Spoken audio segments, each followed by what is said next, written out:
Facts about the U.S. in 1903. Wright brothers' first flight, December 17, 1903. Orville and Wilbur Wright, two brothers from Ohio, made history by achieving the first controlled, powered flight of an airplane. The flight took place at Kitty Hawk, North Carolina, chosen for its strong winds and open space. Orville was the pilot for the first flight, which lasted 12 seconds and covered about 120 feet. This marked the birth of modern aviation. The brothers had spent years experimenting with gliders and engines to create a machine capable of both powered flight and control. Their achievement revolutionized transportation and had far-reaching implications for travel, commerce, and warfare. Facts about the U.S. in 1903. Founding of Ford Motor Company, June 16, 1903. Henry Ford, an American industrialist, founded the Ford Motor Company in Detroit, Michigan. Ford's vision was to make automobiles affordable for the average person, which he later achieved with the introduction of the Model T in 1908. Although other companies were producing cars, Ford's innovative approach to mass production, particularly the assembly line method introduced in 1913, dramatically lowered production costs and made cars widely accessible. The Ford Motor Company would go on to become one of the largest and most influential automobile manufacturers in the world, transforming American industry and society. Facts about the U.S. in 1903. First World Series, October 1903. In 1903, the first official modern World Series took place between the Boston Americans, now the Boston Red Sox, and the Pittsburgh Pirates. The series was a best-of-9 games, with Boston winning 5-3. This event marked the beginning of baseball's annual championship tradition, making it a key moment in sports history. The World Series became a beloved national pastime, elevating baseball to America's pastime status. The 1903 series laid the foundation for professional baseball's modern era and its place in American culture.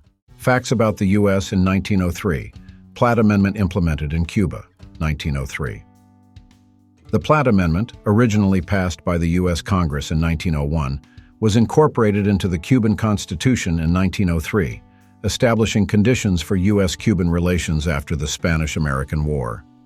It allowed the U.S. to intervene in Cuban affairs to preserve independence, maintain law and order, and protect American interests.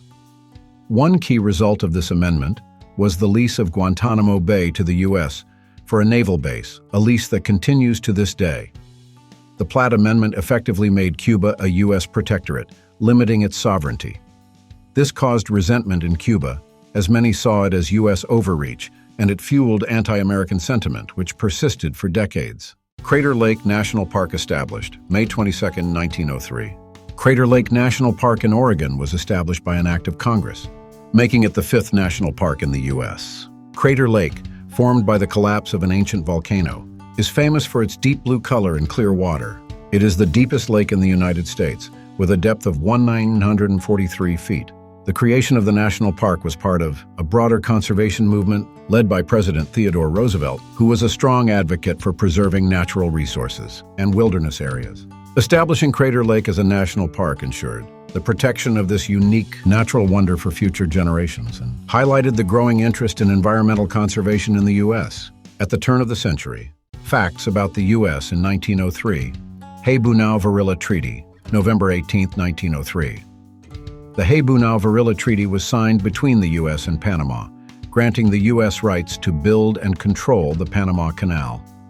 The treaty followed Panama's independence from Colombia, a movement that the U.S. supported, partly to facilitate the construction of the canal. The agreement gave the U.S. control over a 10-mile-wide strip of land across the Isthmus of Panama, known as the Panama Canal Zone. In exchange, the U.S. paid Panama $10 million and an annual rental fee. The Panama Canal would become one of the most strategically important waterways in the world, significantly shortening the maritime route between the Atlantic and Pacific Oceans. The construction and later operation of the canal marked a significant expansion of U.S. influence in Latin America and global trade. Facts about the U.S. in 1903.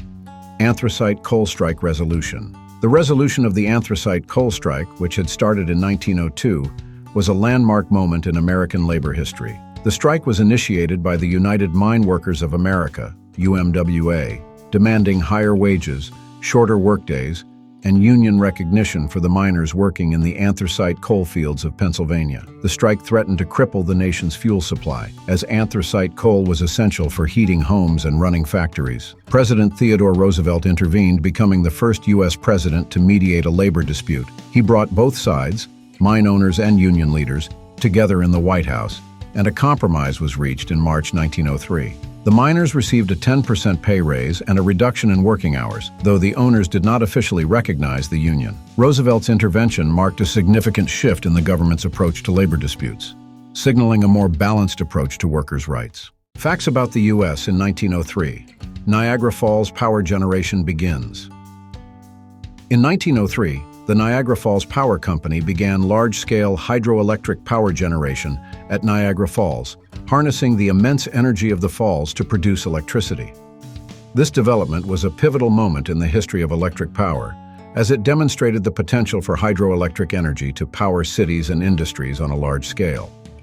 The project, led by engineer George Westinghouse and inventor Nikola Tesla, used alternating current, AC technology, to transmit electricity over long distances. The electricity generated at Niagara Falls powered nearby industries and homes, including the city of Buffalo, New York.